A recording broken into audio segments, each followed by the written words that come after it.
வணக்கம். இன்றைய தொகுப்புக்கு உங்களை ரொம்பவே உற்சாகமா வரவேற்கிறேன். இன்னைக்கு நம்ம பார்க்க போறது ஏதோ ஒரு சாதாரண வரலாற்று பதிவு கிடையாதுங்க. மனித உணர்வுகள், நம்பிக்கை, அப்புறம் பக்தியோட அந்த உச்சகட்டத்தை காற்ற ஒரு மெய்ச்சிலிர்க்க வைக்கிற கதை. 63 நாயன்மார்கள்ல ஒருவரான இயற்பகை நாயனரோட வாழ்க்கையை தான் இன்னைக்கு நாம விரிவா ஆராயப் போறோம். இது கண்டிப்பா உங்களை ஆழமா சிந்திக்க வைக்கிற ஒரு பயணமா இருக்கும். சரி, நேரடியா விஷயத்துக்குள்ளேயே போயிடலாம். உங்ககிட்ட ஒரு கேள்வி. உங்க கொள்கைக்கோ இல்ல உங்க பக்திக்கோ ஏதாவது எல்லை இருக்கா? நீங்க கொடுத்த ஒரு சத்தியத்தை காப்பாத்த உங்களால எந்த அளவுக்கு தியாகம் செய்ய முடியும்? இந்த ஒரு ஆழமான தார்மீக கேள்விதான் இன்னைக்கு நம்ம பார்க்க போற முழு கதைக்கும் அடித்தளம். ஏன்னா நாம இப்ப பேச போற நபர் நம்ம கனவுல கூட நினைச்சு பார்க்க முடியாத ஒரு மிகப்பெரிய தியாகத்தை செய்தவர். முதல்ல இங்க இருக்கிற சில அடிப்படை வரலாற்று தகவல்களை பார்த்துடலாம்.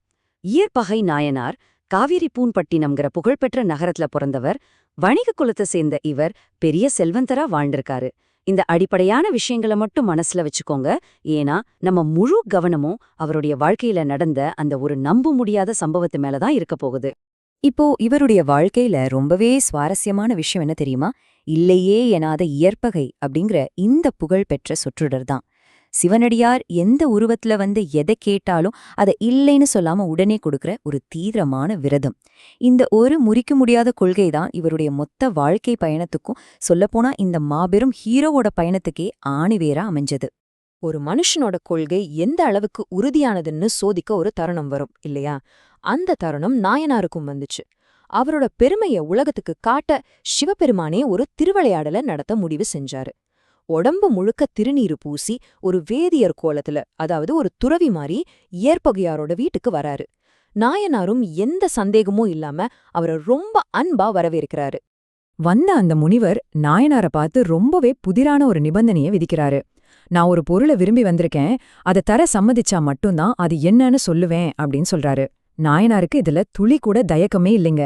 தன்கிட்ட இருக்கிற எல்லாமே சிவனடியார்களுக்கு சொந்தமானதுதான முழுமையா நம்புன அவர் ரொம்ப சந்தோஷமா நீங்க விரும்பினதை கேளுங்கன்னு வாக்கு தராரு. அந்த முனிவர் கேட்ட விஷயம் என்ன தெரியுமா? உன் மனைவிய விரும்பி வந்தேன் அப்படிங்கிறது தான். சற்றும் எதிர்பார்க்காத இந்த திருப்பத்தை கொஞ்சம் யோசிச்சு பாருங்க. சமூகத்தோட பார்வையில இது கண்டிப்பா ஏத்துக்கவே முடியாத ஒரு கோரிக்கை.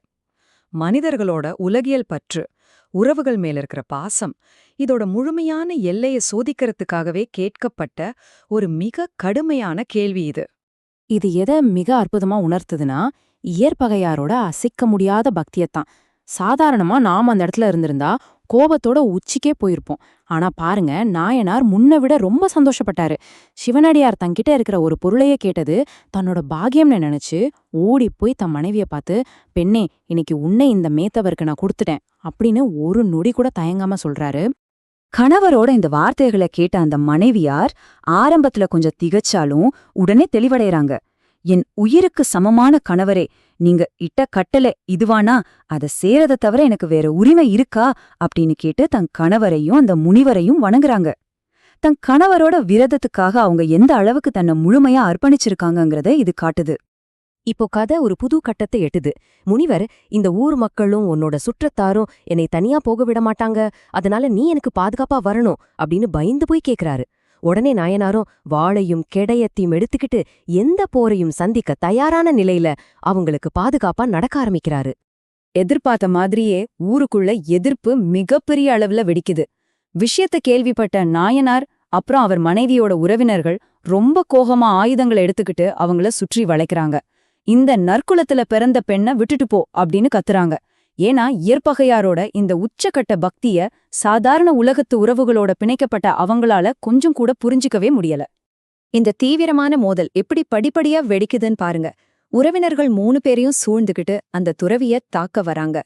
இங்க நாம புரிஞ்சுக்க வேண்டியது, இது வெறும் ஒரு சாதாரண குடும்ப பிரச்சனை கிடையாது. இது நம்பிக்கைக்கு வந்த ஒரு கடுமையான தத்துவார்த்தமான போர். ஒரு பக்கம் சமூகம் சொல்ற நியாயம், இன்னொரு பக்கம் தான் எடுத்துக்கிட்ட அந்த புனிதமான விரதத்தை காப்பாத்தணுங்கிற நாயனாரோட அசைக்க முடியாத உறுதி. முனிவர் பயந்த மாதிரி நடிச்சத பார்த்த இயற்பகையார் அவருக்கு ஆறுதல் சொல்லிட்டு தன் சுற்றத்தாரை பார்த்து ஒரு இறுதி எச்சரிக்கை விடுக்கிறாரு. யாரும் என் முன்னாடி நிக்காம ஓடி பிழைச்சுக்கோங்க, இல்லனா என் வாளுக்கு இரையாகி துண்டு துண்டா வெட்டுப்படுவீங்க அப்படின்னு முழங்குறாரு. இறைவனோட அடியார் மேல இருந்த பக்தி தன்னோட சொந்த ரத்த உறவுகள் மேல இருந்த பாசத்தை எப்படி முழுமையா அழிச்சிடுச்சுங்கிறத இந்த வார்த்தைகள் ரொம்ப ஆணித்தரமா காட்டுது. உறவினர்கள் இந்த எச்சரிக்கைய கொஞ்சமும் பொருட்படுத்தாம தாக்க வந்தப்போ அந்த துயரமான போர் வெடிச்சது. சிவனடியாருக்கு தடையா வந்த எல்லாரையும் நாயனார் ஈவிரக்கமே இல்லாம தாக்குறாரு. வலம் இடம்னு சுற்றி சுழன்று எதிர்த்தவங்களோட தலைகளையும் கால்களையும் துண்டிச்சு விழுத்துறாரு. மிச்சம் இருந்தவங்க பயந்து ஓடிட்டாங்க. தான் கொடுத்த சத்தியத்தை காப்பாத்துறதுக்காக ஒரு மிகப்பெரிய ரத்தக்களரியே அவர் நிகழ்த்திட்டாரு. எதிரிகள் எல்லாரும் வீழ்ந்ததுக்கு அப்புறம் எந்த தடையும் இல்லாம இயற்பகையார் முனிவரையும் தன் மனைவியையும் கூட்டிக்கிட்டு தொடர்ந்து நடக்கிறாரு. திருச்சாய்க்காடு அப்படிங்கிற ஊரோட எல்லை, அதாவது காட்டின் எல்லைய அவங்க அடையிற வரைக்கும் ஒரு மிகச்சிறந்த பாதுகாவலனா அந்த முனிவருக்கு பாதுகாப்பா பயணம் செய்றாரு. காட்டோட எல்லைய அடைஞ்சதும் முனிவர் இயற்பகையார பார்த்து, நீ உன் வீட்டுக்கு திரும்பி போகலாம் அப்படின்னு சொல்றாரு. தன் இலக்க வெற்றிகரமா அடைஞ்ச நாயனாரும் முனிவரை பணிந்து வணங்கிட்டு தான் செஞ்ச அந்த மிகப்பெரிய தியாகத்தை நினைச்சு ஒரு முறை கூட திரும்பி பார்க்காம ரொம்ப அமைதியா தான் ஊரை நோக்கி நடக்க ஆரம்பிக்கிறாரு. இங்கதான் ஒரு முக்கியமான திருப்புமுனை வருது. அவர் திரும்பி போயிட்டு இருந்த அந்த நேரத்துல ஒரு பெரும் குரல் கேக்குது. இயற்பகை முனிவா, என்னை காப்பாத்து, யாருக்கும் செய்ய முடியாத செயலை செய்த தீரனே என்னை காப்பாத்து அப்படின்னு அந்த முனிவரோட அலறல் சத்தம் கேக்குது.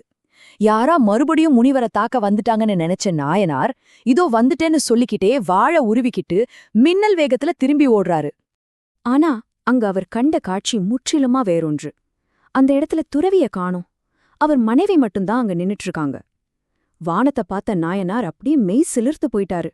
அங்க சிவபெருமானும் பார்வதி தேவியும் காளை வாகனத்தின் மேல ரிஷபாரூடரா தங்களோட உண்மையான தெய்வீக கோலத்துல காட்சியளிச்சாங்க.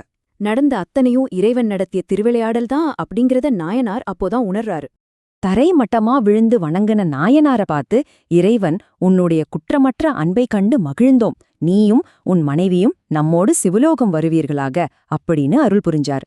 அது மட்டுமில்லாம அந்த போர்ல இறந்து போன உறவினர்கள் எல்லாருமே மறுபடியும் உயிர் பெற்று வானுலகம் அடையிற அந்த பெரும் பாக்கியத்தையும் இறைவன் அழிச்சாரு. இது வெறும் ஒரு தனி மனிதனுக்கு கிடைச்ச முக்தி கிடையாது, அவ சார்ந்த சுற்றத்தாருக்கும் சேர்த்து கிடைச்ச மாபெரும் கருணை. உலக இயல்புகளையெல்லாம் மீறி நாயனார் செஞ்ச இந்தச் செயல்கள் நம்மள ஒரு ஆழமான கேள்விக்கு கொண்டு போகுது. உண்மையான ஆன்மீக முக்தி அடையணும்னா நாம இந்த உலகத்துல ஆழமா நேசிக்கிற எல்லாவற்றையும் சொந்த பந்தங்கள் உட்பட முழுமையா தியாகம் செஞ்சு சரணடையறது அவசியமா? இந்த கேள்வியோட இன்னைக்கு தொகுப்பை நான் நிறைவு செய்யறேன். இத பத்தி நீங்க என்ன நினைக்கிறீங்கன்னு கொஞ்சம் யோசிச்சு பாருங்க.